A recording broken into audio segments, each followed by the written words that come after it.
my mouth. No, what am I saying?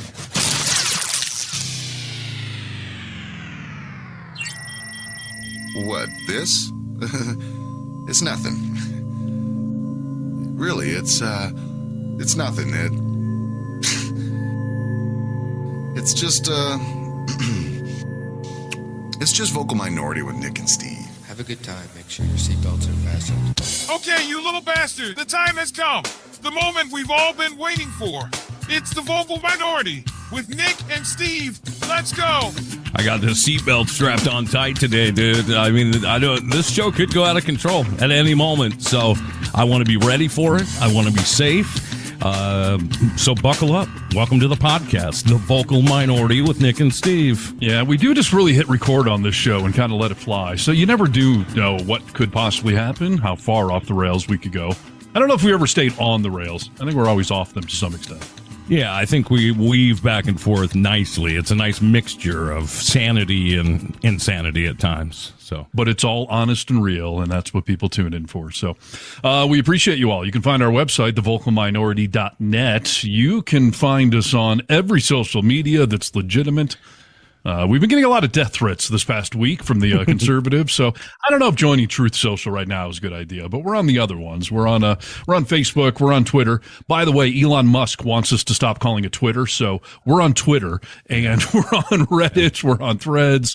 Threads is blowing up all of a sudden. All the women have gone to Threads, with the I understand the assignment thing for Kamala Harris, so that's great. It's like you always said, dude, if women want to run this world, if women want to control the vote, they can. They could make Threads the most popular platform on social media if they wanted to. So I will say we've actually gotten some comments and some likes on Threads this past week, and we haven't gotten anything for the last year that we've been on that thing. So it's finally blowing up, and yeah, please keep calling X Twitter just because it's going to irritate Elon Musk. So we're on Twitter. Tweet. Yeah, so many people. I love watching just mainstream large media talent. They'll be like, find us on Twitter or whatever they call that thing. So right. I don't ever hear X. Well, we were being nice and calling it Twitter X of late to try to segue. But yeah, I just read an article that Elon Musk is freaking out that people are still calling it Twitter. So I will now call it Twitter until the day I die. Yeah. So and we're through being nice to Elon Musk, dude. I mean, I don't think we have anything nice in our body for him. I don't. No, I've got some Elon Musk news on my list today. We'll see if we get to it. But yeah, there's been a lot going on. And yeah, we picked up a lot of new followers in the last week. So with all of the Kamala Harris love going around the interwebs and us being part of that and trying to light that pop culture interweb enthusiasm and keep it going. And so far, so good. Yeah, it seems like we're not the only one doing that. I mean, this really has spread like wildfire around the country. Not only the country, but the world. I mean, people are commenting. They're saying they're back to their senses. So, and yeah, the right wing is freaking the hell out. So yeah, we've gotten a few calls to kick some of our asses, and I don't know, things I would consider to be a death threat. So, but we will persist. We're not stopping. So keep it up, right, idiots. Yeah. We love it. We love it all. Hey, by the way, we have a comment line. You could call that, leave a message for the show, leave a comment. We'll play it on the air and respond to it. We're not afraid to respond to anything. We've got all the answers here on the Vocal Minority with Nick and Steve.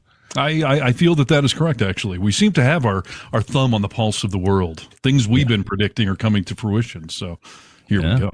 All right. Let's get into a little news stack today. Talk about what's going on around this spinning rock. This is Need to Know News. News you need to know. Hello, Americans. This is Paul Harvey. Stand by for news. All right. Yeah. Indeed. Yeah, lots of news going on. We spent most of last week talking exclusively politics, and I'm going to start off on that front, and we'll see where the show goes from here. But, okay, the one thing, of course, that the internet excels at, Nick, is conspiracy theories, right? Yes. And ever since Trump got shot at, grazed, whatever we want to call it, boy, I mean, from second one, conspiracy theories were flying left and right. And I mean that literally. There were left-leaning conspiracy theories, right-leaning. I mean, you've seen them all, yeah? Oh, yeah. I mean, everyone's got a conspiracy theory. There's very few people who are like, oh, this was just a normal assassination attempt. So, I mean, they think something is off with it one way or another. Yes. I saw a poll recently that said about a third of people think that it was fake, one way or the other, left or right, whatever the conspiracy is. A third of the population, 33%, don't believe that was real, don't believe it happened at all. You know, that's crazy, dude. Can you imagine if you would have ever thought, a time that we wouldn't even think, someone trying to take out the president and being shot, people dying is real, you know? Yes, but the guy that was shot at is, fomenting so many of these conspiracy theories out there that, I don't know, I just assumed the right-wingers were the only ones buying into it. But, I've seen the left. And even myself and Nick, we've been talking this past week about this whole did Trump really get shot thing. Because a week ago, the FBI director said, testifying in front of Congress, that they were, I don't want to, I'm just going to paraphrase him. He said that they weren't sure if it was a bullet or something else that hit Trump. And that just sparked everything. I mean, I was thinking a similar thing before, that, boy, if you get grazed with a high velocity bullet, like it should do some serious damage. And Trump hasn't shown us the wound. He's been walking around with that giant tampon thing on. Like, I was starting to kind of think maybe something is a little weird here. Dude, at the very least, okay, if that bullet hit your ear, it would have burned him. I mean, even if it didn't take anything out, it would have burned his ear.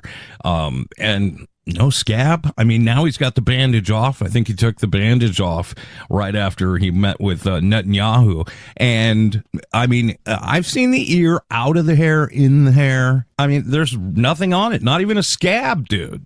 Yeah, it has healed extremely quickly. And the only doctor's report, quote unquote, we've gotten is this Ronnie Jackson dude who was the doctor and now he's an elected official. And I don't even think he's a practicing doctor anymore, per se. I'm sure he has his license. But he said something about there being a 2 centimeter, cut that was bleeding and it didn't even require stitches. And I really struggle to think, how does a high velocity bullet cause a cut? Not like you said, like a burn or blowing off, even if it's just a little chunk of your ear. How does it cause a cut? Yeah, I don't know. I mean, that it would have to be the slightest graze that it could have possibly been. So like a razor blade thin. But why don't we have a medical report? I mean, why wouldn't you release that? Because it's good either way, right? He missed you when you stayed alive. Like, so look how lucky I am, blah, blah, blah. But if you're hurt, you can be the martyr you want to be, and then you can show it to us all. We'll believe you. Normally when a president has any medical issue, like the doctors come out and do a press conference, and it's always a very open experience, and we certainly haven't seen that. It sort of reeks to me like there's been times in my past where I crashed the dirt bike and I get an injury, and I'm like, man, I got beat up today. And then the next day I wake up and I clean it up, and it's like, it's really not that, it doesn't look very impressive, Like, right. Do you think that's what happened? That he got hit by something, but it just doesn't look very good. So that's why he doesn't want to talk about it. I'm assuming so, yes. I mean, I'm trying really hard not to go down these conspiracy theory rabbit holes because I'm not that guy. I don't want to be that guy. I want to have some sort of trust in the way I'm viewing our country and how it runs.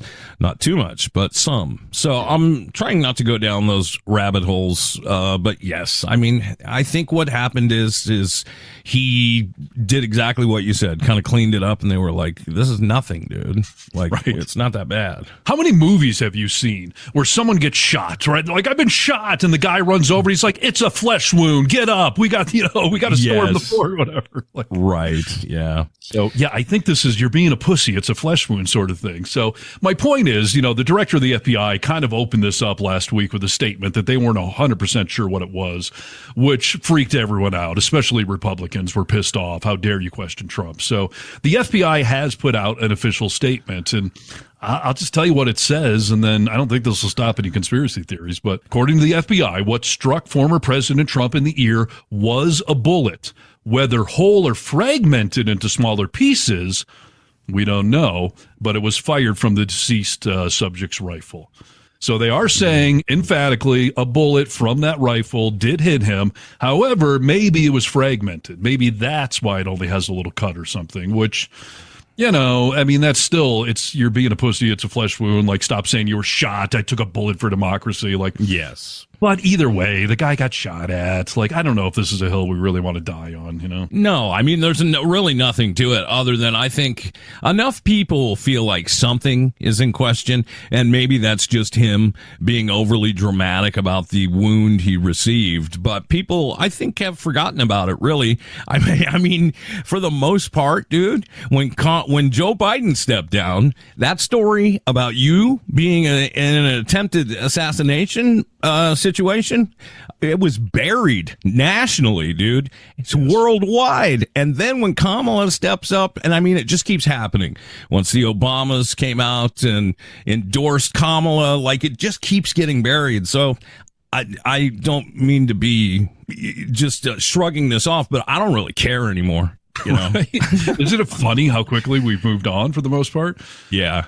The news cycle recently has been so whiplash. I mean, at first it was, Biden's bad debate. That was nothing but the news cycle for a couple of weeks, really.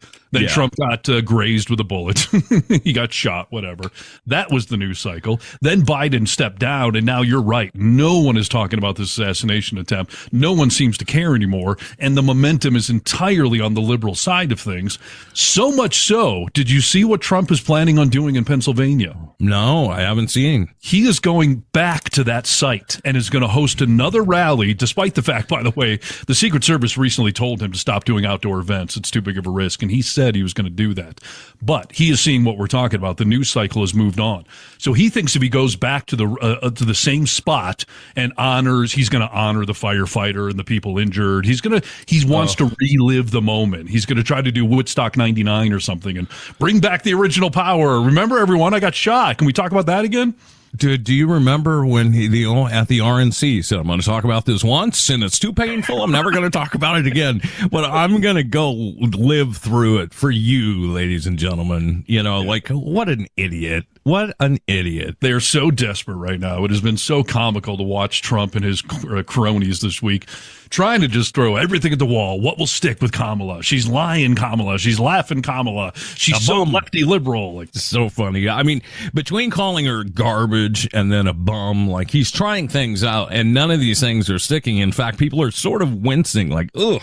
I mean, even on his side of things, they're just like, that's a little rough. You don't have to do that. He's definitely lost his steam. I don't know if it's temporary, but let's hope not. Well, we'll see where the cycle goes. And, of course, JD Vance has become the mockery of the internet with his, cat lady comment that I'm seeing nothing but childless cat ladies, quote unquote, just mocking him and cat videos being posted. Yeah. Way to go. Way to go, JD. You've just made yourself into the Dan Quayle, I can't spell potato. You're just the butt of a joke. You've heard that he fucked a couch or something. I mean, that's what's going around the internet. Yeah, it's funny. The whole did JD Vance have sex with a couch thing? Like, obviously, that seems a little preposterous.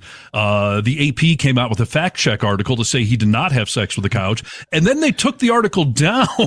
They retracted it. That's weird. Yeah, they said that they went in because somebody said it was in his book, Hillbilly Elegy, and they said that we did a word search on his book. We did not find the word sofa, the word couch, and I forget what other keywords they used, but he was like, we didn't find anything in it, but we're still not sure, so we're going to leave this article up. Maybe he fucked a lazy boy and he just meant some dumb Republican that doesn't have a job. Maybe that's what it is. That's good. Do you know anyone who's ever fucked a couch, Nick? I know a couple people who have fucked a couch. Yeah, I do, man. More cushion for the pushing, right? Yeah, I guess so, dude. And it's not like it doesn't happen. So yeah, I believe that he screwed a couch. I don't know why we're talking about it, but it's hilarious. Yeah, I mean, that's the only, it's so sophomoric, but I'm all here for it. So listen, it doesn't matter at this point if it's true or not. The guy's been hung with this around his neck that he hates cat ladies and he fucks couches. So I'm just going to roll with it. I think it's funny. I'll give him the benefit of the doubt that the couch was consenting to the act. Okay. Yeah. I'm not going to make a me couch 2 movement out of this, but yeah, we're not. He definitely banged some sort of furniture. That's all I'm going to say. Hey, dude, since we're talking about JD Vance, did you hear his political ad that he wrote and produced himself? Oh boy. No, I don't think I have. Let me tell, I have to say this before I play this for you, that when you go to hear this, you're going to think it's a Saturday Night Live skit, and it is not. This is. I assume anything you play is going to be a satire sketch. I never know if you're about to play something real that sounds fake or something fake that sounds real. So. 100% legit. He wrote and voiced it and put it out to the people. Okay. Are you a racist? Do you hate Mexicans? The media calls us racist for wanting to build Trump's wall. They censor us, but it doesn't change the truth. Joe Biden's open border is killing Ohioans, with more illegal drugs and more Democrat voters pouring into this country. This issue is personal. I nearly lost my mother to the poison coming across our border. No child should grow up an orphan. I'm JD Vance, and I approve this message because whenever they call us, we will put America first. Yeah, whatever they call us. You know, what a way to start. Are you a racist? Do you hate Mexicans? Like, why would that come to mind? Are you a racist? We might be the party for you. Give us a try. Right. Come on in. Part of the death threats we're getting out there right now is me comparing Trump rallies to Klan rallies and saying that there was really no difference between the two. And I've got all these idiots like, you understand the Democrats started the Klan. Like, yeah, do you understand that back in those days, the Democrats were the conservatives and the Republicans were the liberals? I mean, don't even give me this crap. Right now, in this day and age, how many people do you think at a Klan rally are going to vote for Kamala Harris this fall? The big zero, dude. Come on. Right. Not all Republicans are racist, but all racists are Republicans. That's a fucking fact. Yes, 100%. He also closes that ad out with saying, you know, like, oh, my mom suffered this addiction because of these drugs that were brought over the Mexican border. Right. And in his book, he tells everybody straight out, she got addicted to pills. She was a nurse and she was stealing patients' pills.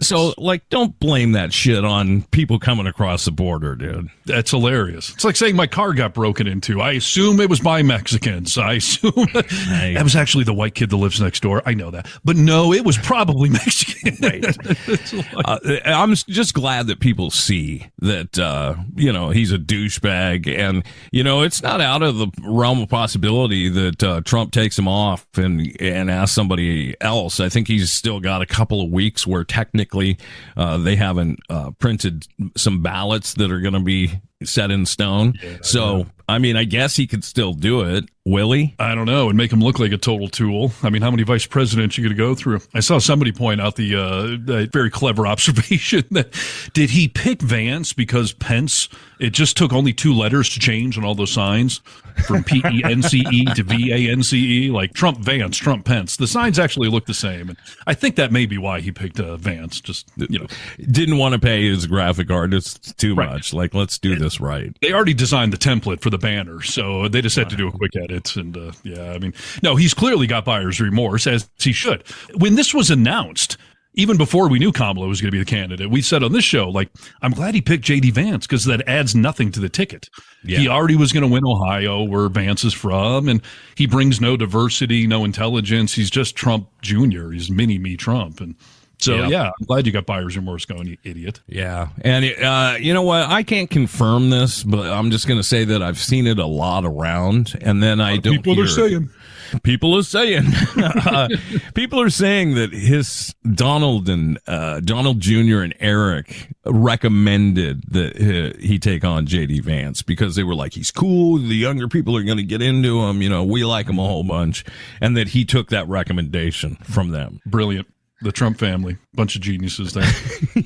And JD Vance, I feel bad for his wife. I honestly do. I mean, she's Indian, first generation immigrant parents, and worked for a progressive law firm. And now her husband is literally out there working for, you know, the Antichrist liberal politics. And, you know, Trump has said that immigrants are poisoning the blood of Americans. So how does JD Vance go home to his wife knowing that, hey, honey, your parents poisoned the blood? You and I are apparently poisoning the blood because we're having, you know, kids together. Like, how do you? Yeah. He is such a shill to have sold his soul. He used to be anti-Trump, and then he needed Trump, so he's for him. You know, he loves his Hindu wife, but now he has to look the other way on the overt racism going on. And I've seen it at some of the rallies. People are not thrilled that his wife is Indian. No, they don't like that. He has zero moral code and sticks to nothing.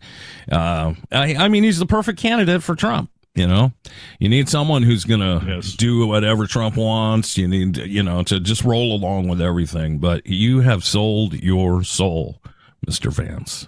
Before we change topics real quick here, I'll just reference, we put out a video on, social medias this week about all the Let's Go Brandon people, that they're all stuck with the flags that now mean nothing and they wasted a bunch of money. Yes. I have, I'll just skim through it real quick. I just find this hilarious. An article from USA Today. Harris for president has ruined my anti-Biden merch business. It's an article here that this guy wrote.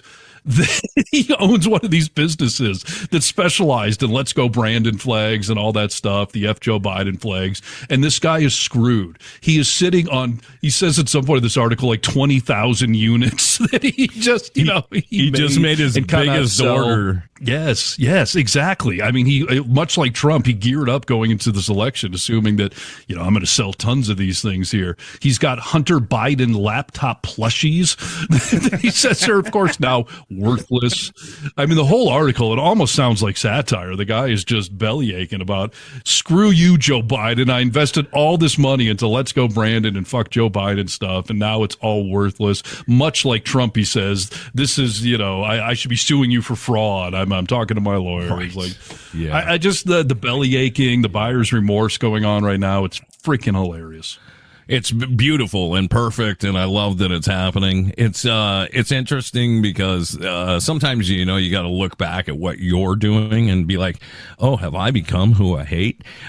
Rachel asked me the other day. She was like, I was going to buy a Kamala shirt, and I was like, I don't know about that anymore. Like, I think it used to be okay to wear a shirt that said, like, Kamala whoever 2024. You could get away with wearing that.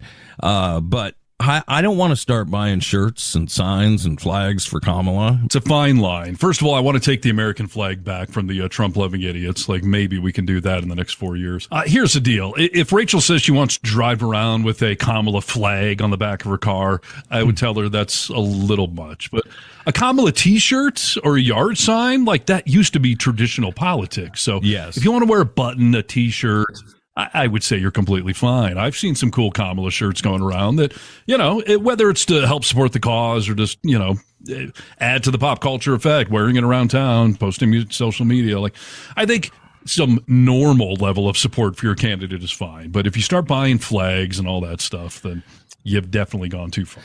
If your flag or T-shirt includes a man holding a machine gun that is our president, that is posing like Rambo, you've gone too far. Okay. Yeah, I'm not going to get the like Calvin and Hobbes peeing on the Trump flag thing. Like, I would keep it respectful with just a good Kamala T-shirt or something. Yeah. But no, this is the time to show some enthusiasm. So I'm all for it. Now, in the town I live in, I'm afraid I'd probably get my ass kicked if I walked into a local restaurant wearing that. But I don't know if you would, dude. I don't know if you would.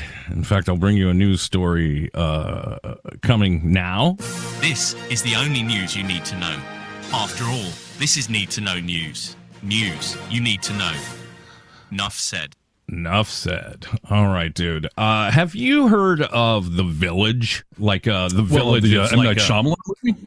No, The Village is a huge retirement community down in Florida. And it is, it makes me want to move there, as far as like they have so much stuff going on this property that you look like you would never really have to leave. It looks like a great place to live, although it may not be, because it is solid red. And they had videos of people in golf carts, last time Biden and Trump were going at it. And they were, saying white power. And they were saying, Trump is, our next president. We love Trump.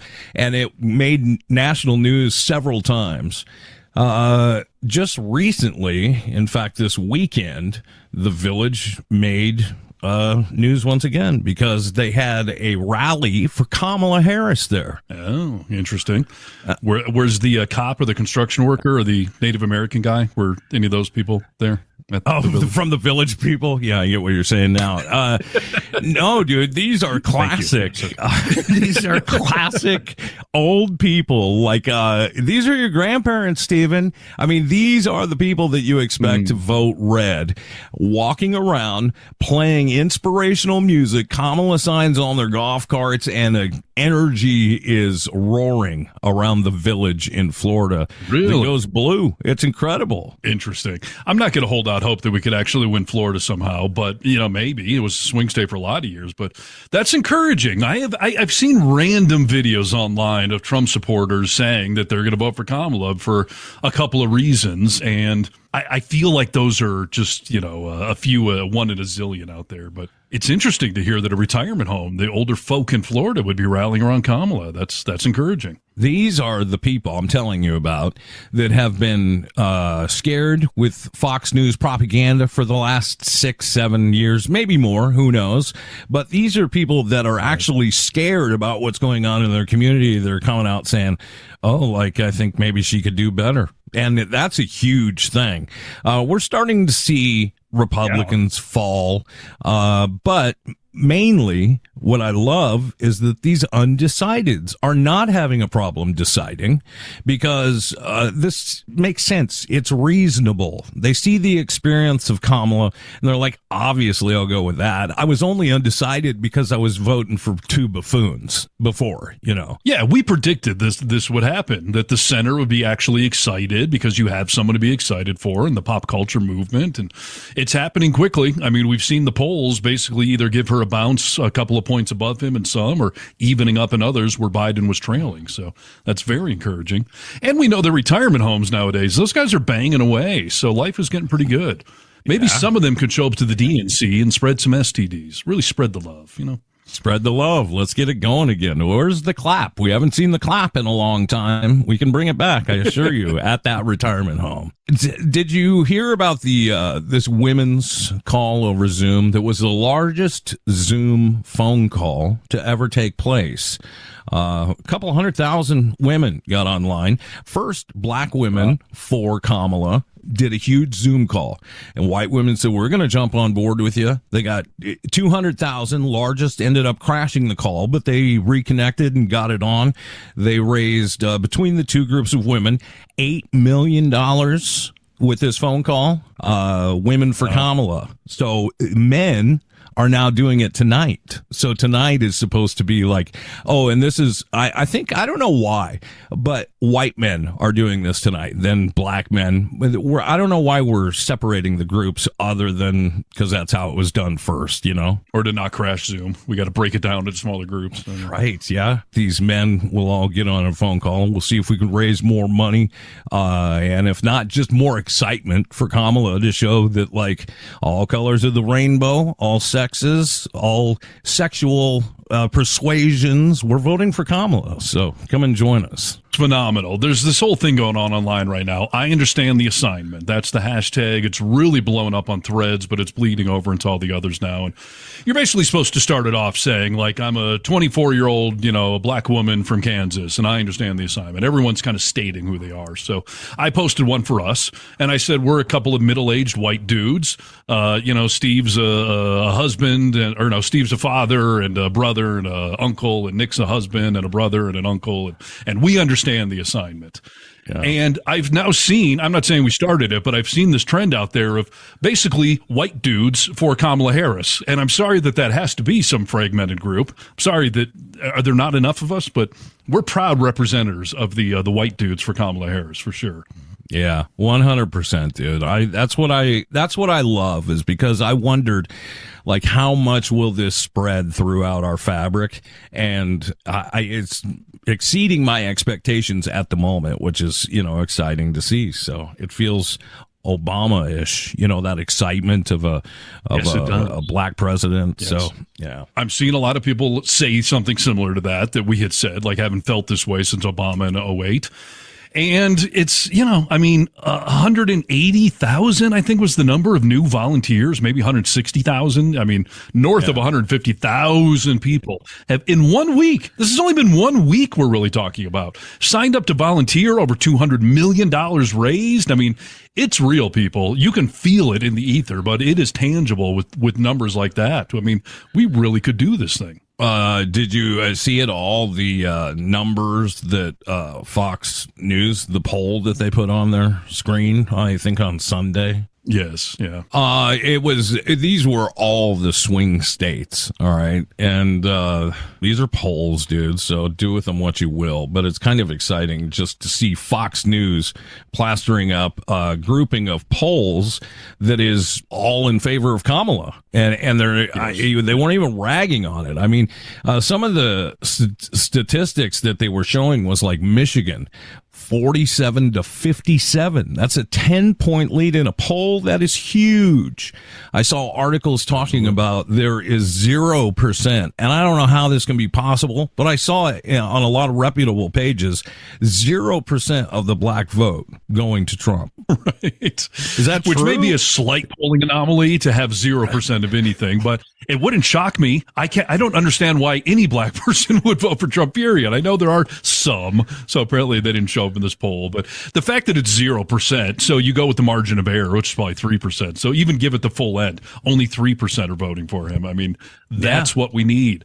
And some of these polls we've seen breaking down, the 18 to 30-year-old demographic, female demographic, minority demographic, they have double-digit increases from where Biden was polling in those same polls a month ago.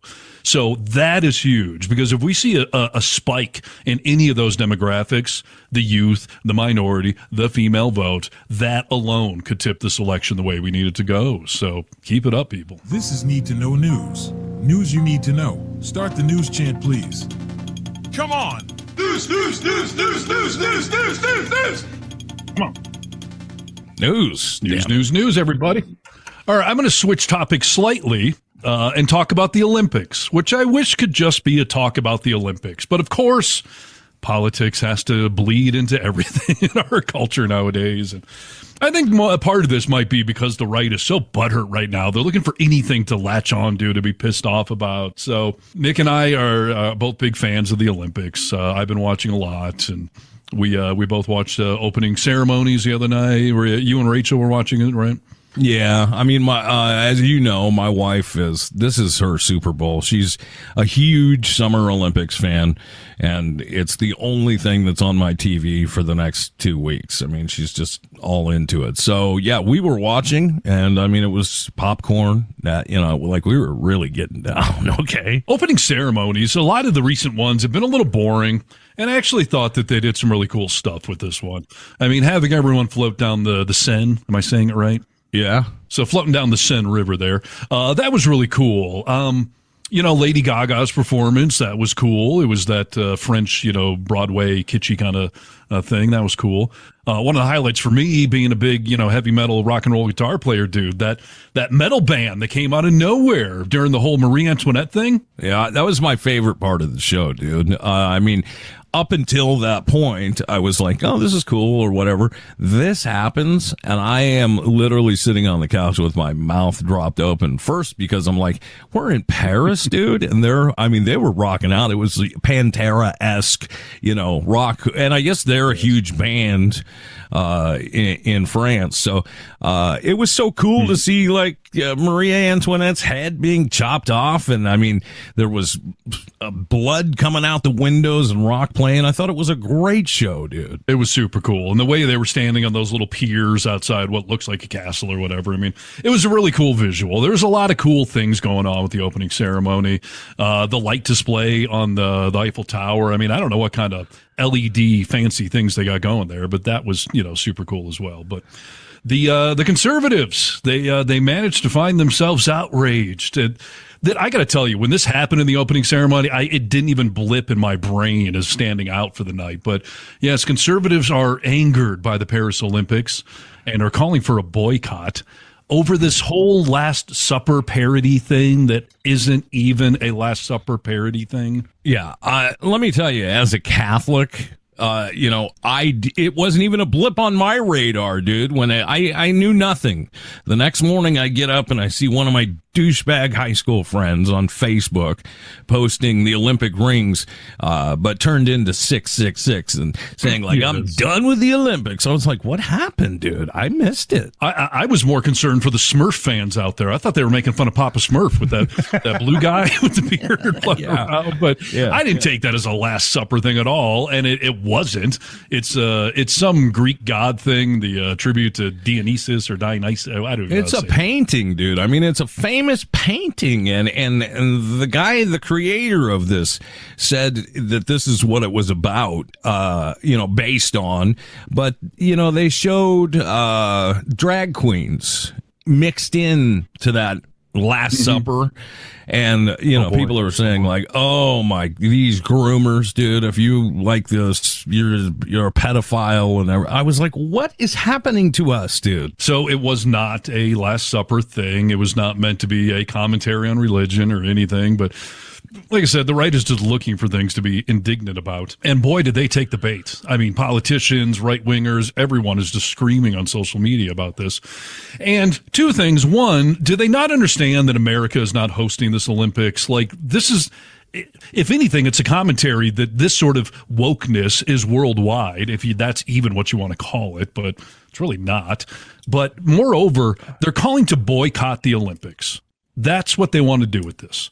So, Nick, who does that hurt if us Americans are going to boycott the Olympics? It hurts all our athletes, right? Yeah. People that have been training their whole life for this moment and are over there, whether Democrat or Republican, to show everybody, I am USA. I'm chanting this. I will stand by my hope is I'll stand by my flag and the national anthem will play. Like, what do you do? It's typical American arrogance that we think, oh, our opinion should mean something in France. This is not our Olympics, dude. Yes. I mean, the Olympics is supposed to be one of the most patriotic events there is. I mean, literally when we all should be chanting USA, USA, hear the national anthem, see our men, our women, or neither over there winning medals. I mean, this is the height of patriotism. So, yeah, first of all, what a middle finger to these athletes that have been training for years.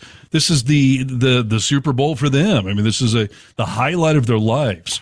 And we now have conservatives telling other Americans, don't watch our own athletes over there competing. I mean, how much more unpatriotic could you be? Well, and let's not forget, dude, these men and women, I mean, they haven't even, a lot of them have done their events yet. They got to worry about this while they're over there, because I'm sure the news is spreading, because this is so effing stupid that this would ever be brought up at all. But at the same time, it's so American, dude. Oh, yeah. No, and the guy that organized this whole thing has had to officially apologize in a sorry, not sorry way. Like, I'm sorry it caused outrage, but it had nothing to do with Jesus or the Last Supper. Like, so sorry, I guess, is what he was trying to say. But yeah, and not only does it hurt our athletes, obviously, if we're going to all boycott the Olympics, which, by the way, that's not going to do anything. The Olympics is not going to go away.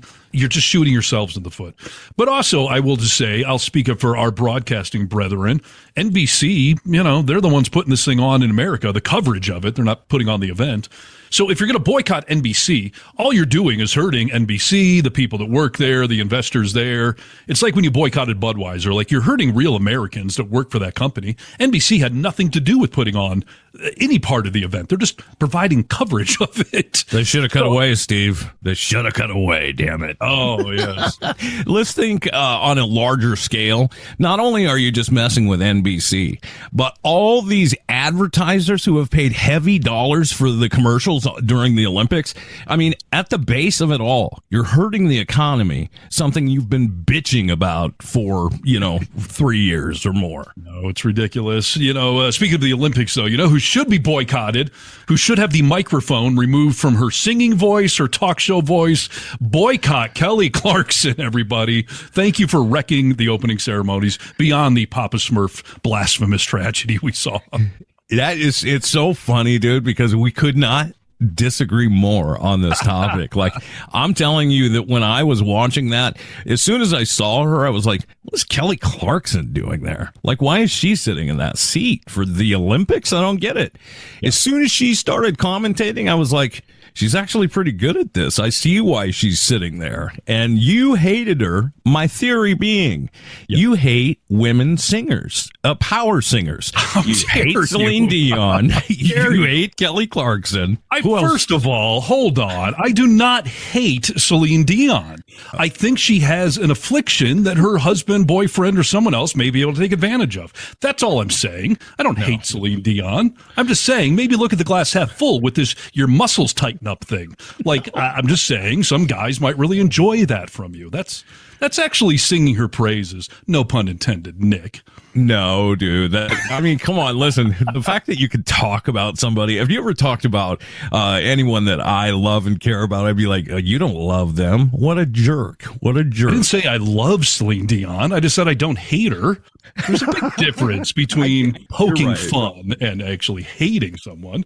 Now, I will say, watching her sing from the Eiffel Tower, I kept thinking, if she locks up, she's going to fall right off that thing. I mean, what's going to happen? Wondered if she had like one of those straps holding her, if she fell forward, it would stop her. Or maybe bungee. She did. I don't know if you could see it, but there was a white rope coming out of the back because she wore a white dress, so it was made to blend in, but she was tied to the Eiffel Tower. Oof. Yeah, that would have been freaky. And let me ask you this, and maybe you don't know. That man playing the piano, was that David Foster? I have no idea, but he needed to. Was he on coke or something? Take it down a notch, buddy. He was so excited and like started singing along at one point. Like, dude, there's a camera there, okay? Stop. Just let her do the thing, okay? Oh, I thought the same thing. I was like, he's really into this moment. This should be Celine's moment. And it was. I mean, people, I don't know the ages, but I know my mother kept asking me. She missed it. She was like, how was Celine? Did Celine do good? And I'm just like, oh my gosh, maybe that's your demographic. But people were thrilled to see Celine Dion. She did great. I'm not taking anything away from her, okay? And yeah, I was nervous for her. I wonder how she stretched beforehand or whatever. But I'm sorry that I'm looking at the glass half full with her affliction, okay? That's all I'm saying. It's all right, dude. However, I do wish Kelly Clarkson's mouth would freeze up and never be allowed to speak again. I didn't think her commentary throughout the night was adding anything of weight. USA Today published an article says Peyton Manning and Kelly Clarkson should have been benched for the opening ceremony co-hosts. This guy reading this article, Chris Boombaka, he and I are on the same page. He thought they added nothing. They were both dumb. At least Peyton Manning had talked to some of the athletes and had a few anecdotes. But Kelly Clarkson, she's a commentator. She was only brought there to commentate. And the one part of the night where Celine Dion, a female vocalist, did this amazing performance, what did Kelly Clarkson immediately say? I literally cannot talk. That's literally all you've been brought here for, which what you're being paid for. We flew you halfway around the world. It was like when the Hindenburg exploded in the combat. Oh, the humanity. I just can't talk. Like, this wasn't the fucking Hindenburg. Suck it up, lady, and give her some praise. Speak. It's what you're there for. Hey, listen, she froze for a very short amount of time, and I think that it brought some feeling and emotion to these Olympic Games to hear that, like, that's her idol, and the fact that she just pulled that off after all these health issues, like, that kills me. And it was a brief moment that she was sort of crying, and I thought it added to it, to be honest with you. Oh, please. Way to make it all about you, Kelly Clarkson. I mean, again, if you're sitting at home on the couch and you get choked up, fine. You're there to commentate. Suck it up. Sing her praises. And I know she eventually spit a few sentences out, but she was just there lost in the moment like a little girl. And if she said the word magical one more time, I was going to fly to Paris and throw her off the Eiffel Tower. This rain is magical. It's so magical. See how magical the magical rain is? It's magical.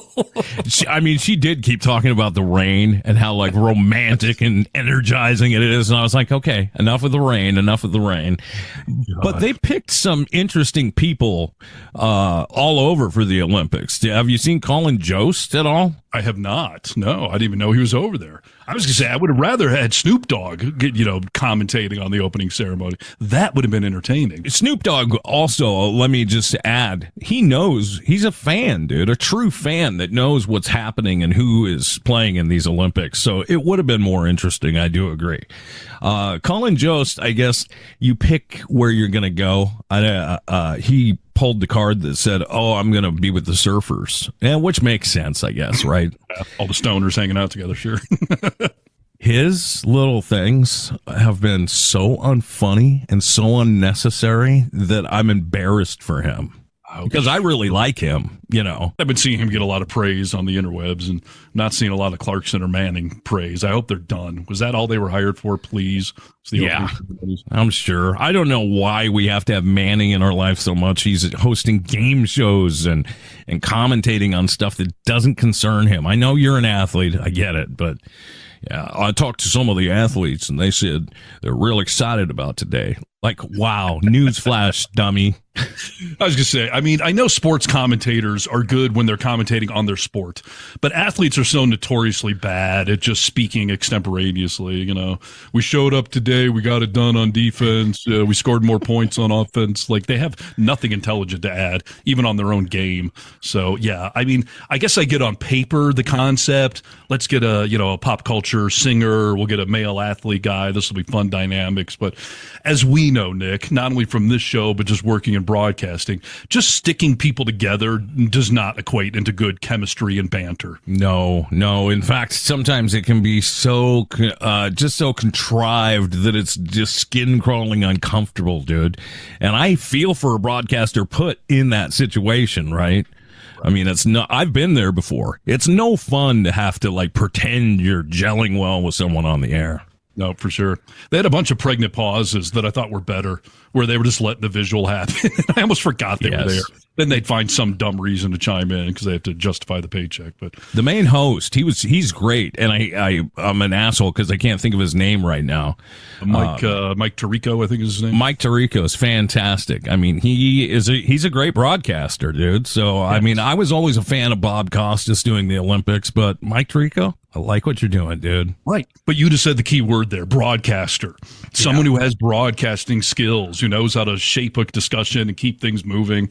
Peyton Manning, Kelly Clarkson. I mean, shoot me in the freaking head. Anything standing out to you Olympics-wise, Harness, right now that you're like, wow, that was badass. I loved watching that. Go America. Well, yeah, I am enjoying the Olympics. I'm an Olympics nerd. And I will say, what platform are you guys watching on? Are you on Peacock or are you just watching like NBC TV? We're on Peacock, and I hate it. Why? I'm loving the multi-view. Have you tried that out? No, I have not. I was at a brunch on Saturday, and the restaurant had that in multi-view. Is that from Peacock? Yes. So Peacock, if you go to the Olympics hub, has live feeds, and they have the regular just network coverage, but then they have this multi-view thing. And it basically, on one screen, 4 different size boxes shows the top 4 events happening at that moment. Whichever box you highlight is the audio you hear, or if you click on one of the boxes, it then goes full screen. And for my attention deficit, state that I live in nowadays, I highly recommend the watching 4 things at once. Yeah, it's helping your brain fire on all cylinders. Yes, because as soon as one sport, lags or they're all doing a huddle, then I can pay attention to the other 3. And I don't know. So I watched skateboard finals actually wrapped up this morning on recording day. That's been cool. I was watching a lot of the surfing. I thought that was fun. Air rifle, the women's I was watching. Handball. I don't even know. What the hell is handball? I didn't even know that was a sport, but I'm digging it. Is it not like racquetball, but you use your hands, kind of? I mean, no, because that's what I thought. In America, that's what handball is. Where it's racquetball in the little court, and you're just in it with your hand. Handball, it's basically basketball meets hockey.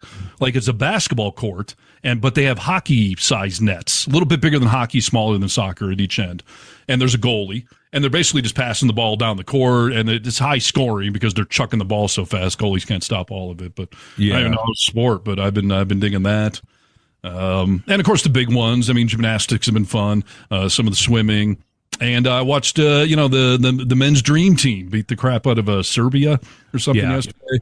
I mean, it was hilarious. They started off like 10 points down, and then they were just popping threes left and right. I mean, just being the NBA, and it's fun to watch for sure. It's one of those things where when you used to play like softball or soccer as a kid, and you or the other team was just getting crushed so bad, they'd be like, "Let's call it." You feel bad at some point. But no, it's been entertaining. Have you guys just been jerking off to a gymnastics or?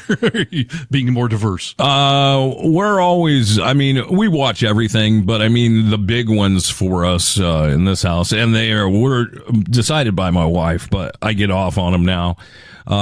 Women's gymnastics. I'll watch men's gymnastics. I don't quite find it as entertaining. But women's gymnastics, definitely number one in our house. But then swimming, diving. Swimming is very exciting to see what's going on. And, I want to watch skateboarding. I have not watched skateboarding yet. So I'm going to have to go on Peacock. That is the cool thing, is that you can just go back and watch, the events you want. Yes. And speaking of exciting, I also highly recommend women's beach volleyball. Yeah. I mean, they're exemplary athletes, to say the least. It is a high level of competition. But if I'm being very honest with you, the fact that they're out there in bikinis just jumping around and grunting and groaning and just sweating, I'm not going to try to make a joke out of it. It's sexy. It is, okay? Yeah. I'm not going to be shameful about that. I support the sport thoroughly for the athleticism. But yeah, they're kind of hot too. So. Listen, dude, I think we got this one. I think we're allowed to think it's hot because one of the biggest movie scenes of all times was in Top Gun when the guys were out on the beach playing volleyball. The women loved it. Equal opportunity. I appreciate you making that point. Sure. God bless America and women's volleyball. So, and by the way, I was watching the women's the other day. Team USA, they were wearing the traditional bikinis, and then they were playing like Czechoslovakia or something. I don't even know, but they were wearing like these like half body suit things. Like, ladies, what are you doing? Is that more aerodynamic or something? I can't imagine. Like, be free. Yeah, be free. Be free with yourself. Be free.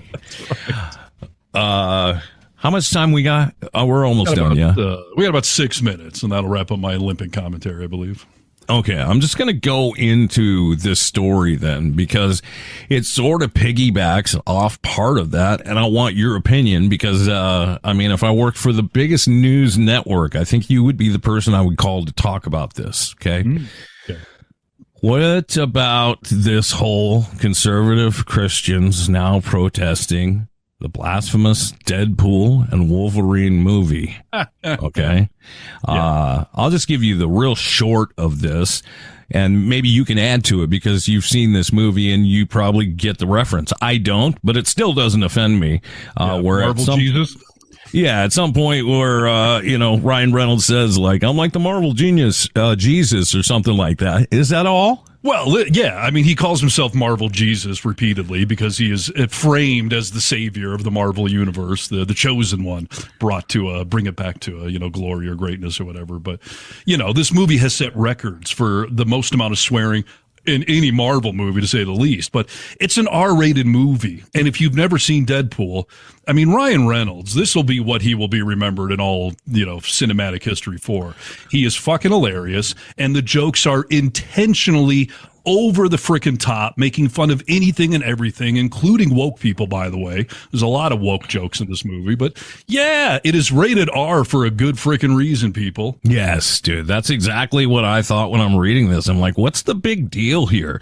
And then we, go back into the Olympics and people are, all upset. These Christians, fuck me, are all upset about everything. I got into just a quick conversation online last night because so many dummies were talking about this and people that I knew. So finally, I just made one comment, and this is how I feel. It's very simple. Okay. And anyone can believe this and will believe this. It's my prediction. Faith is a fickle bitch. All right. It's called faith for a reason because it is up to me personally to have a belief in something. If I am going to let all these things question my faith, I must not have a very strong relationship with my religion, right?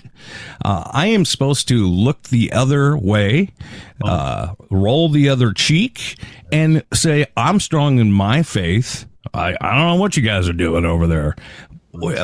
what you guys must not be real strong in what you believe if you're outraged over any of this stuff. I wish the right would start owning cancel culture and being snowflakes themselves, because that's all we've been getting labeled as for years. The liberals want to cancel everything that offends them, and they're so, they're such snowflakes. They get their feelings so hurt. But all I am seeing recently are butt-hurt cancel culture snowflakes. They want to cancel Netflix. We want to cancel the Olympics. We want to cancel Deadpool. It's unbelievable, dude. I mean, where were you when Porky's was released, dude? I didn't hear anything when Porky's came out. You didn't talk about premarital sex and this and that. Like, what has happened to people where Ryan Reynolds calling himself Marvel Jesus in a movie is the thing that's upset you? Like, wow, dude. I think they're anti-fun. They just don't like stuff that's fun and progressive in any way, shape, or form. And let me tell you, Deadpool and Wolverine is a phenomenally entertaining, hilarious movie. You're going to start to see Deadpool bye and sync things going all over the internet, because the opening sequence of this movie is going to be a pop culture legend, where he cuts back and forth between eviscerating people with a dismembered corpse and doing the bye dance to insane. I mean, it is such a good movie. It is riddled with Easter eggs for comic book fans. But I would actually argue, even if you're not a huge comic book fan, you would still find the movie entertaining. You just want to maybe get some of the references or jokes. Sure, but that's the sign of a great movie, where I can go in not knowing any of this stuff and still enjoy it, and it still satisfies the uber dorks of Marvel that know everything, and I mean that lovingly. No, totally. I saw some fellow woke person online saying, "Are we using the R word again? I saw Deadpool this weekend and he said the word retarded. I am so upset." And I'm like, that's the one. I mean, every bad word you could possibly come up with, every joke. That is the point. It is over the top. So don't start picking one thing out, Marvel Jesus or retard, like all the woke humor. But the harnesses went together. Me and my kids, who are as woke as it's going to get, they all had a good laugh at all of that stuff. Don't take yourself so seriously, people. Did all three of the kids who are just as big of Marvel fans love this movie? Find anything wrong with it? Yes. No, highly entertaining, and yes, all the Easter eggs and stuff. I mean, we all went out afterwards and just geeked out on all of the references going on. It was a lot of fun. And let me just real quick, because maybe we can get some traffic out of this from the Marvel fans, Nick, but yeah, there's an Easter egg in this movie that I have not seen anyone else on the interweb point out yet, and I just want to point it out real quick. We'll see if we get any traction off this. But okay, there is this urban legend going around that Iron Man 2 featured a very young Peter Parker. Iron Man 2 was years before Spider-Man came into the Marvel Cinematic Universe. But some director made this sort of off-the-cuff comment that, that little kid in the second Iron Man that Iron Man saved, that was young Peter Parker showing up at this science expo. They confirmed that in this Deadpool movie in a very subtle way. The little kid was holding this novelty-sized Iron Man helmet, and that helmet is sitting on the shelf in Happy's office. This is getting a little nerdy, but Happy is part of the Avengers. He's the manager or whatever. His office has all of these references to the Avengers. And on a shelf is that oversized helmet sitting next to a picture of Tony Stark, but half the picture is cut off. The other half of that picture is Tom Holland, Spider-Man. They didn't have the licensing rights to use Tom Holland's image, so they cut the picture off on purpose. But that same picture appears in Endgame. It's Tony Stark and Peter Parker together. So the fact that that helmet and that picture are sitting on the shelf confirms the urban legend that young Spider-Man was, in fact, in Iron Man 2. Booyah. Dude, that is unbelievable. This is my question. When you see this movie time number 2, are you going to continue to see shit? Because I don't know how you got all this, like watching the movie and paying attention to the dialogue and the story. You're looking for Easter eggs the whole time. I would imagine you'll find more when you watch it again. The movie is riddled with them, and there's no way you could pick them all up in one sitting. And yeah, part of my first time is you got to focus on the actual movie, but I was constantly kind of keeping an eye out for stuff. And I've read a few articles that summarize some of them, and it's fun. And I'll definitely be seeing the movie again and looking for more stuff. But yes, vocal minority is confirmed. Young Peter Parker was in Iron Man 2. So there you go. Yeah. All right. Well, we'll get it out on social media, see if it spreads. Okay. The Vocal Minority with Nick and Steve. You can see our webpage, thevocalminority.net, and of course all our social media sites. We love it when you join us there as well. Yep. Find us on Reddit, Instagram, Threads, Facebook. YouTube is big. TikTok, of course, and Twitter. Just good old Twitter. Find us on Twitter. Okay. Twitter. Yeah. Thank you. And call our comment line, 844-48-VOCAL. We'll play it on the show. Thank you for listening to the podcast. We appreciate you. Hello there, champions. You guessed it. It's George Clooney. Taking a break from drinking baby blood and sending emails that change the course of America. Just stopping by to thank you for doing your part for democracy. Thanks for listening to The Vocal Minority with Nick and Steve. It's minority.